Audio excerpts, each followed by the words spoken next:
એમ સૌ કલે જાઓ મારા તૂટેલા ફૂટેલા બ્લોગમાં તમારું સ્વાગત છે બધાને ગુડ મોર્નિંગ ને હર હર મહાદેવ।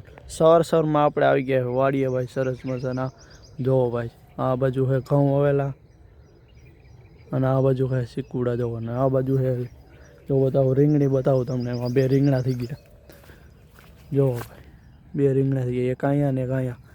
હવે આપણે આવી ગયા હતા ભાઈ, અને આમાં છે ભાઈ પાણી વારેલું છે જાહેરમાં, બોલવામાં થોડીક તકલીફ થાય, ગેસ કરી લેના। જો જાહેર વાવેલી છે ને આમાં ભાઈ ઉની કરે વાવેલી હતી ને પાણી પાઈ દીધું, જો આ બાજુ પાઈ દીધું, અને આ હતી ભાઈ જાહેર ઓલફેરાની, જો એ વઢાયા છે થોડાક દીમાં। અને ફાર્મિંગના બ્લોગ ગમતા હોય તો લાઈક શેર સબસ્ક્રાઈબ કરના। ફાર્મિંગના ગમે વિડીયો આવે છે, મિની બ્લોગ આવે છે, તમને ગમતા હોય તો શેર સબસ્ક્રાઈબ કરના અને લાઈક કરી દેના। અને આ બ્લોગ ગમે તો લાઈક શેર સબસ્ક્રાઈબ કરના। મળવો નવા બ્લોગમાં, બધાને જય માતાજીને હર હર મહાદેવ।